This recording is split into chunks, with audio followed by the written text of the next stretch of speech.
What's up, everybody? It is Broken Havoc here, right here on the Broken Havoc podcast, here to review AEW Friday Night Dynamite from June 11th, 2021.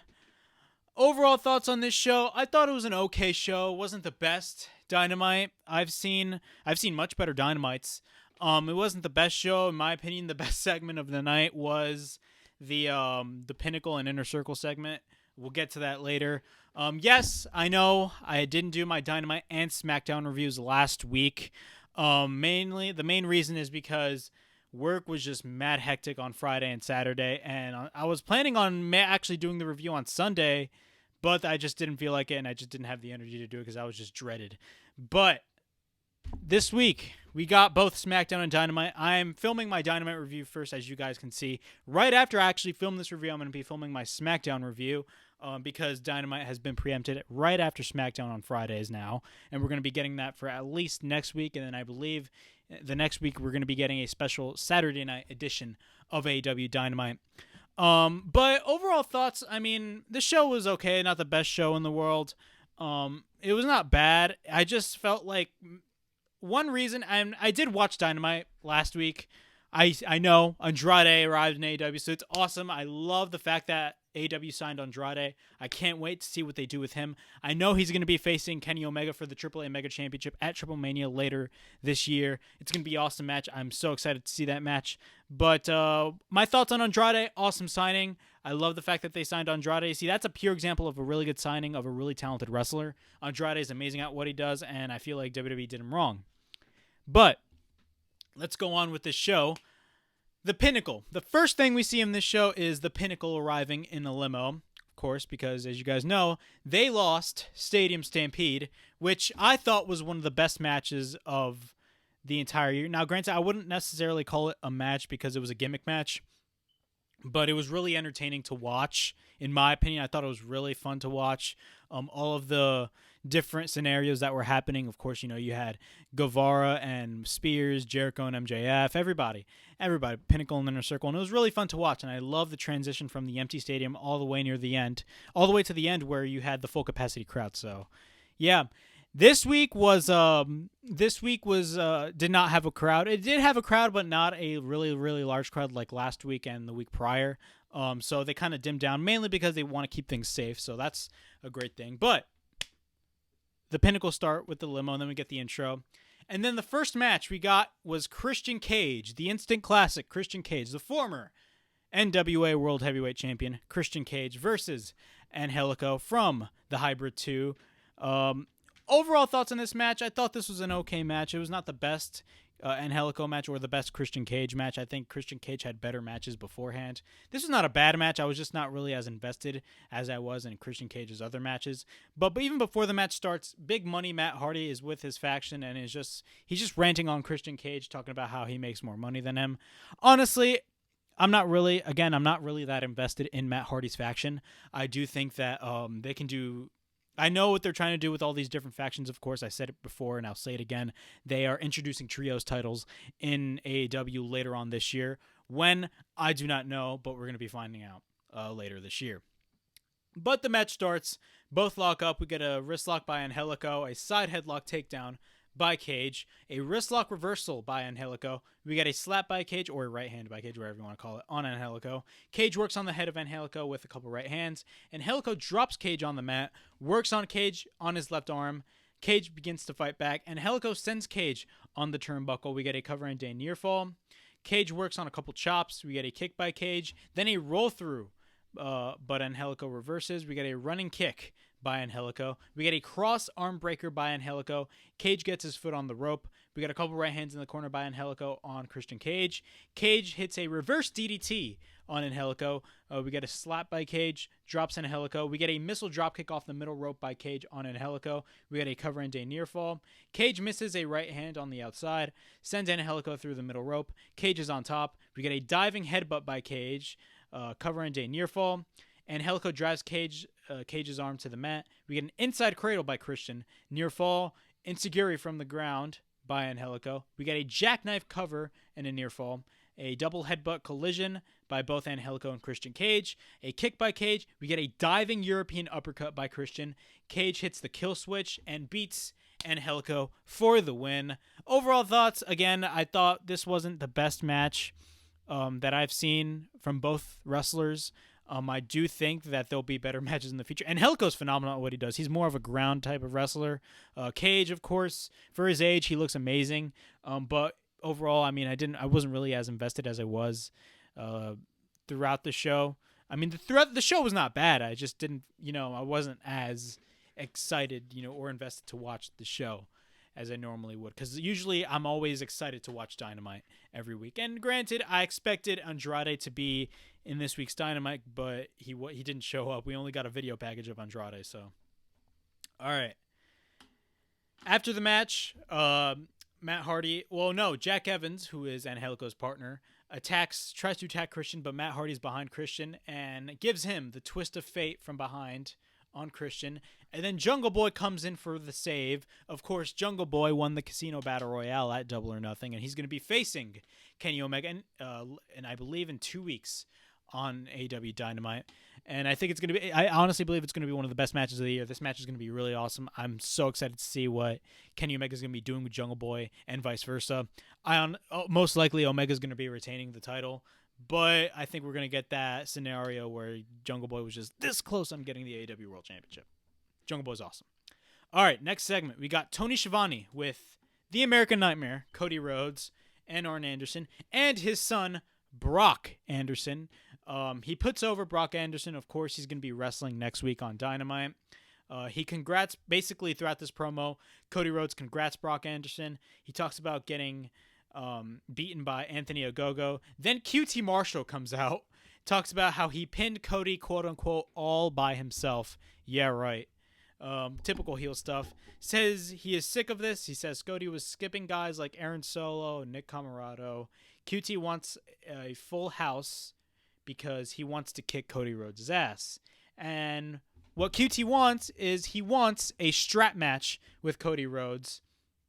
And basically what happens is that Cody, basically what he does is he tries to retaliate. He's like, oh, you want a strap match? And they both take out their straps. And after that, QT hits a strap on Arn Anderson, and then Brock Anderson attacks QT Marshall. Overall thoughts, I'm glad that Arn Anderson's son is wrestling. I'm not going to lie, Brock Anderson looked exactly like his father when he was younger. I'm not going to lie, he looks exactly like a younger Arn Anderson. That's crazy. But he instantly attacked QT. He's going to be wrestling next week, and of course we're going to be getting a strap match with Cody and QT Marshall. What do I think about that? I mean, again, I'm not invested in QT Marshall's faction. Nick Comoroto, Aaron Solo, Anthony Ogogo, I do not care about. It's just another faction that AEW is trying to bring in just to build a foundation for trios titles, but I'm going to be 100% honest. I do not care about QT Marshall's faction. I'm going to be straight up. I just don't care about his faction. But we're going to be getting a strap match between Cody Rhodes and QT, and hopefully that will end everything between Cody Rhodes and QT Marshall. And let's see what will happen down the road. All right. We get one of the best matches of the night, in my opinion. Pac and Penta El Zero and Eddie Kingston versus the Young Bucks and Brandon Kutler. Yes, Brandon Kutler is wrestling in this match. Of course, he is the cameraman of the Elite. And I thought this was pretty good. I mean, we've been seeing every week now that the Young Bucks are starting to wrestle every week on Dynamite, which is good to see. I'm a big fan of the Young Bucks. But, I mean, I do think that we can get other matches as well. I mean, not just the Young Bucks every week. But, Penta El Zero, Pentagon Jr., whatever you want to call him, phenomenal at what he does. Pac is amazing. Eddie Kingston, of course, amazing on the microphone. Just amazing wrestler, in my opinion. He's one of the best things about AEW, Eddie Kingston. So Pac and Matt Jackson start. We get a right elbow on Matt Jackson. Brandon tags in, but basically what happens is that he does not want to be in the match, which is hilarious. He works on Pac. Penta tags in and drops Kutler in between. We get a cover into a near fall. We get a kick by Penta, chops by Penta on Kutler. Kingston tags in. We get a right forearm by Kingston. We get a stomp on Brandon Kutler. Cover into a near fall. A vertical suplex by Kingston. A cover into a near fall. Pac tags in. A face-off. We get a face-off after this between Pac and Eddie Kingston because there's some turmoil right there. Pac sends Kutler outside the ring. Matt tags in. We get a hip toss and a drop kick by Pac. Pac mocks the Young Bucks after that, which was really funny. Takes out Nick Jackson, kicks on Matt Jackson. Then we get, after that, Nick slides Pac out. The Bucks are in control. Both Matt and Nick are continuing to work on Pac during the commercial break. When we get back from the commercial break, Pac kicks Matt.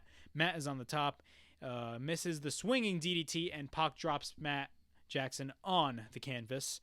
Kutler takes Pac, but Pac kicks Kutler. Kingston tags in. We get a belly-to-belly on Nick Jackson. Then we get an exploder by Eddie Kingston on Nick Jackson. We get a crossbody on both Bucks by... we get a crossbody by both Bucks. Super kick party on Kutler. We get a destroyer by Penta.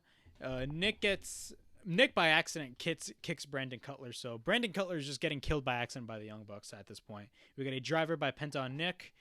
Covering a near fall. Pac tags in. We get a triple team by Pac, Penta, and Kingston. Pac is on the top of Matt interferes. If I'm stopping, it's because my notes got messed up and literally I don't know what's going on. One problem is that I don't redo my notes, and that's something that I got to fix on. So my apologies, everybody. Pac is on the top of Matt interferes. Clothesline by Nick on Kingston. We get a thrust kick by Penta. We get a step up Tompe Kohiro by Pac, which looked awesome. Then we get a 450 splash by Pac and a brutalizer after that on Matt Jackson by Pac. After that, Nick kicks Pac, but Pac will not break it. He will not break the brutalizer. Insecurity by Kingston, and then we get a double suicide dive by both Pac and Eddie Kingston. We get a roll-up attempt by Matt on Pac. We get a 2 count. Matt misses the super kick. We get a couple stiff kicks by Pac. Then we get a double insecurity by Pac. Kutler tags in, misses an elbow drop. Right hand by Kingston. We get a cover by Pac on Kutler and wins the match. The Bucks and the rest of the Elite, the Young Bucks and the rest of the Elite are attacking Kingston. So by this point, the Good Brothers are coming in. And then Penta and Pac are just getting killed at this point. Kazarian comes in and tries to make the save. And Kazarian clotheslines Brandon Kutler. And that's that. All right. Next, we get a video package on Kenny's win at Double or Nothing. Of course, he wrestled Orange Cassidy and Pac in a triple threat match, which I thought was a really awesome match. Some points in the match, I knew that Kenny Omega was going to win. Everybody should have known that. But at the same time, there were some parts of the match that I actually thought Orange Cassidy was actually going to be winning the AEW World title. But as you guys know, Omega stole the win. But this video package is basically the quote-unquote conspiracy that Don Callis was teasing last week on Dynamite. So basically, they're pulling a Sami Zayn, and they're saying, oh my god, there's this huge conspiracy against our champion, Kenny Omega. That was basically the video package. Okay, whatever. All right. Next segment, we got the Pinnacle, MJF, FTR, Shawn Spears, Wardlow, and Tully Blanchard, the Pinnacle. So, Dax Harwood talks about the Stadium Stampede match. He says that the match was not built for the Pinnacle. He says both came from nothing and both came from adversity. Talks about how they tried to take out Santana and Ortiz. Then Cash Wheeler gets the mic and basically talks about how he does not have a family and he basically does not give a shit right now. Shawn Spears then cuts a promo on Sammy Guevara, vice versa. You know what happens after that. Says that it makes him more than a... literally... Sammy is being called the hero, and it makes him no more than a glorified indie wrestler. And he talks about how this is what a champion should look like with Rolex watches, you know, your typical Ric Flair type stuff. And then after that, Wardlow speaks, talks about Jake Hager, talks about the MMA fight that Jake Hager challenged Wardlow last week on Dynamite, and then says that he accepts the cage fight next week. What are my thoughts on that cage fight? I don't think it's going to be like an actual cage fight. If anybody thinks that, I don't know what they're smoking. But I'm going to be 100% honest. I mean, they're not really going to do a legit cage fight. If they do, I'm actually going to be shocked, but I doubt they're going to do that. It's going to be a work. It's literally going to be not the best fight I've seen. That's just me. Says, then after that, MJF cuts a promo. Then he says that he is tired. He's already the best. Says that being the best is a lot of pressure. Talks about Jericho. Talks about how he grew up idolizing Chris Jericho. He takes us way back to early 2019 when, of course, the AEW rally happened, and he saw Chris Jericho, and he said, wow, I'm going to be so happy that I'm actually going to be working with this guy. And then talks about how he wanted an opportunity to work with him. Says he spent idolizing a false god.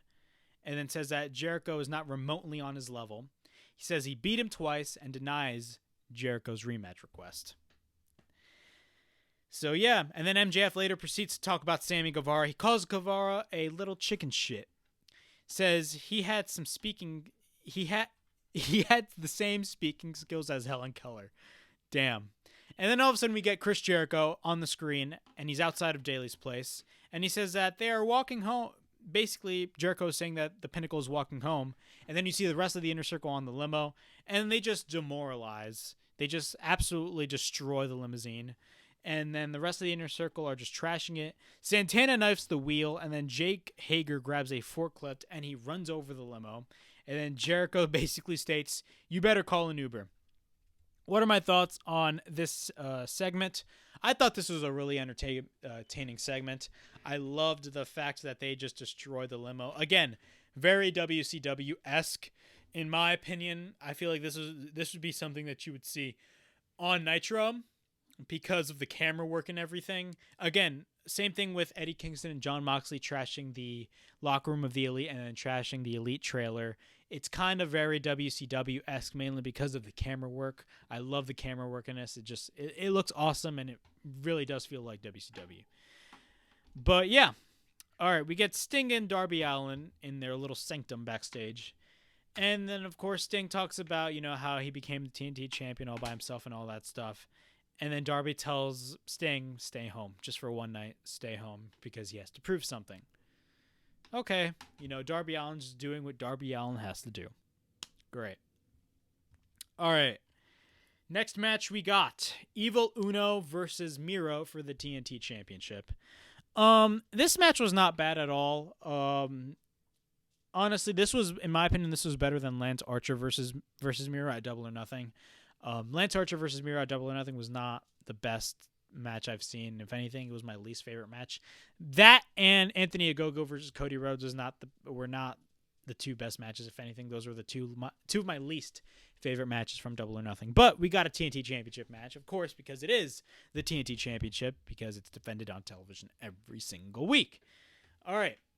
The match starts. Both lock up. We get a takedown by Miro, then a slam by Miro. We get a couple kicks by Miro. Then we get a couple chops by Evil Uno.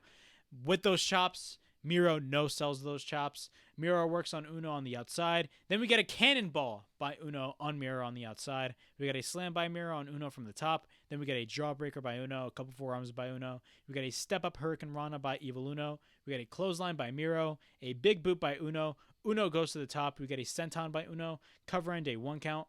Dark Order's out. Uno tries to hit the crossbody, but Miro counters. Uno with the roll-up, we get a near fall. Cover by Uno, then we get another near fall. A discus lariat by Evil Uno.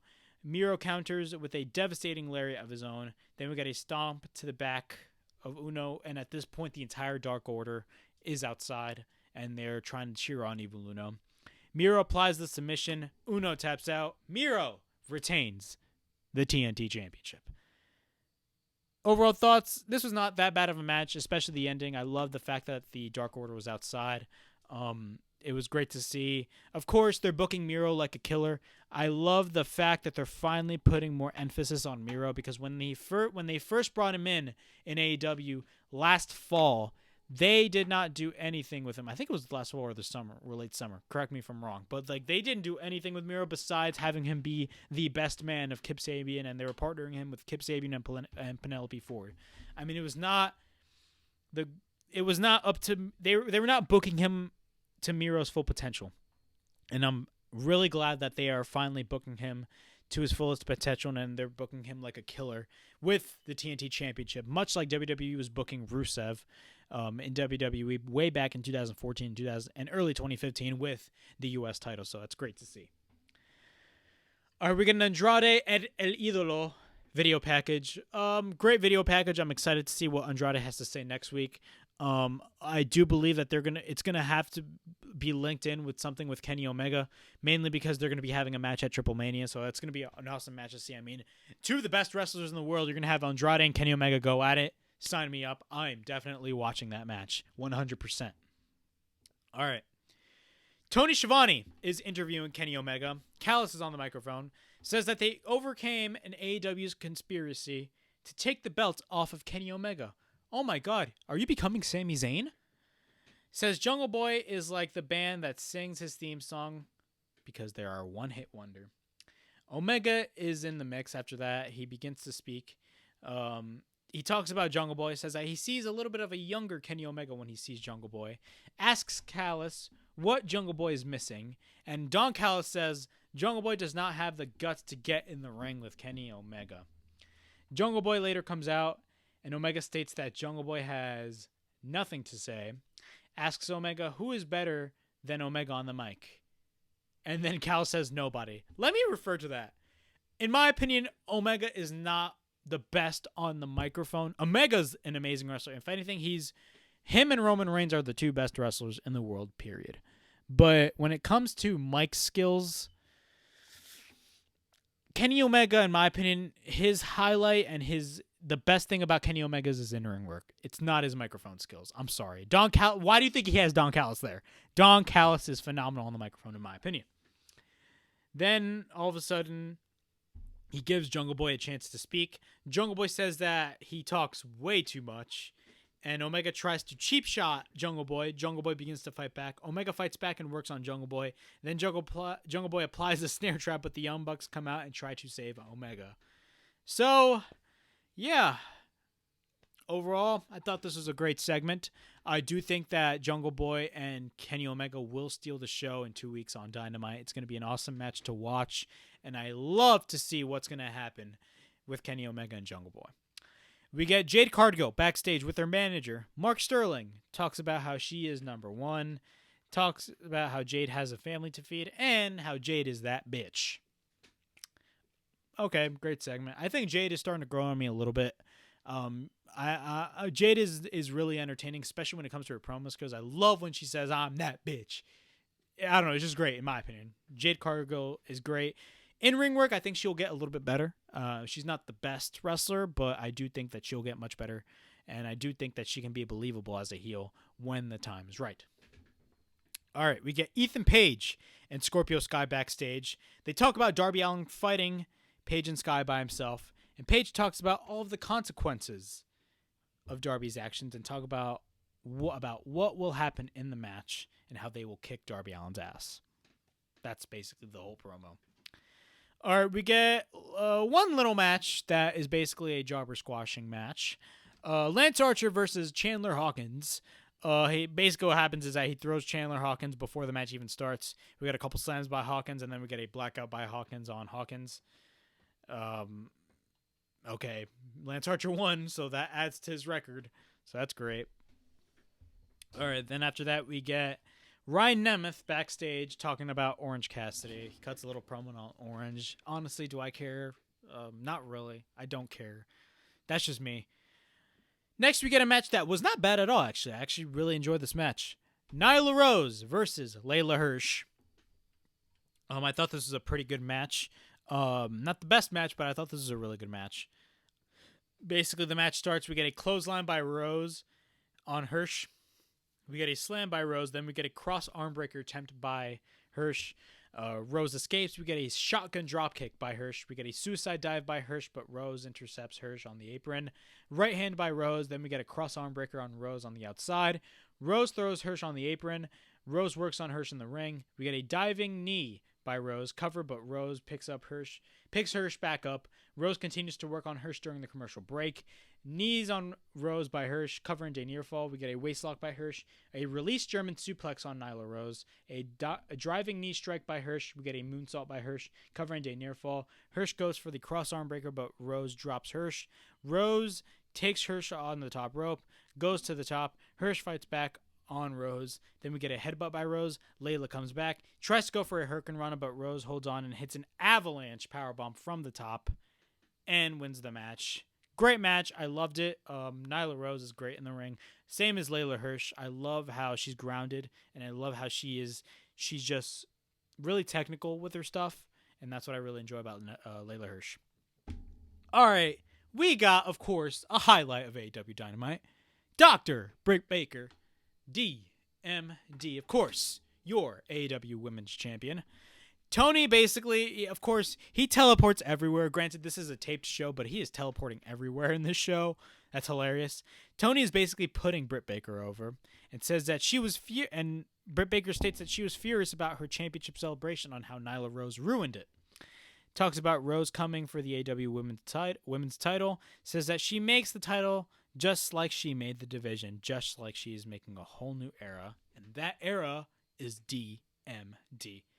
Great promo by Britt Baker. I mean, Britt Baker, again, she's amazing at what she does. She's amazing. Not the best in the ring, but she has improved drastically in the ring. But when it comes to her promos, she's an amazing promo, in my opinion. In my opinion, I do think she's an amazing promo, and she's one of the highlights of AEW's women's division. I do think that AEW's women's division is growing. It's slowly growing to becoming one of the best women's divisions in the world, if not the best women's division in the world. Right now, NXT has the best women's division in the world, but AEW is slowly coming up because when Dynamite first started, or when AEW first started, their women's division was not great at all. But, yeah. All right, we got our main event of the evening. We got Hangman, Adam Page, and 10 from the Dark Order versus Powerhouse Hobbs and Brian Cage from Team Taz. This is not a bad match. It was a really good main event. The match starts. Page goes after Brian Cage. Cage works on Hangman in the corner. Right hands by Hangman. Sliding lariat misses. Standing shooting star by Hangman. A backbreaker by Cage. An elbow strike by Hangman. 10 tags in. Works on Cage. We get a running pump kick by 10. Hobbs tags in. We get a powerbomb on 10. A cover and a near fall. He works on 10. We get a kick by Hobbs. Page works on Hobbs. Hobbs takes Hangman in the corner, catches Cage on the outside, but counters and takes Cage onto the ring post. We get a moonsault by Hangman. We get a crossbody by Powerhouse Hobbs on Hangman Page. We get a cover and a near fall. We get a 619. Yes, I will call it the 619 because it is the 619 on Hangman. I believe it was Hangman. I didn't write down my notes, but it was a 619 by Brian Cage. Hangman takes down Cage. Right hand by Hobbs. We get a tag by 10. Spine buster by 10 on Hobbs. Tries to go for the full Nelson. Hobbs counters. Double team attempt by Cage and Hobbs. German suplex by Cage on 10. Cover and a near fall. Hobbs tags in. Hook comes into the ring. And then all of a sudden Starks throws the FTW belt on. He throws it to Brian Cage. And then Cage throws the belt back. And by the way, Taz is on commentary. Starks slaps Cage. Cage chases Starks at this point. Then we get a spine buster on 10 by Powerhouse Hobbs. We get a cover by Hangman. We get a cover, but Hangman makes the save. Then we get a cutter by 10. Then we get a buckshot lariat by Hangman on Powerhouse Hobbs. 10 makes the cover. Hangman and Dark Order number 10 wins the match. Then the Dark Order come in and celebrate with Adam Page and 10. And Dynamite ends. And that's that. Overall thoughts on AEW Dynamite. This was not the best episode of Dynamite, and last week was not a great episode either. Another thing, and it's not really AEW's fault that kind of gets to me, is the fact that, I know that they're getting preempted a lot by the NBA, and it sucks because, they're getting preempted on shitty time slots. I mean, their show starts at 10 right after SmackDown ends. And by at least the second hour or midway into the second hour, I'm just dreading. I don't feel like watching the show. That's not because the show is bad. It's mainly because of the fact that the show ends way too late. But it's not their fault, mainly because they got preempted and they're moved from 8 o'clock on Wednesdays to 10 o'clock on a Friday. So that's a little gripe. Hopefully, after next week and after, I don't know what time on Saturday they will be on, but I will look into that. But I will say this was not the best episode of Dynamite. It was not a bad episode, but it was not the best episode of Dynamite. I honestly believe that there are much better episodes of Dynamite than this episode, but the matches were not that bad. Of course, they're trying to cram in a lot of stuff all at the same time. mainly because they don't have their secondary show yet, Rampage. And, of course, Rampage, when that debuts, they're going to have, much more talent on the show, and that's why they're trying to fill up the show. So that's what it is. That it is what it is.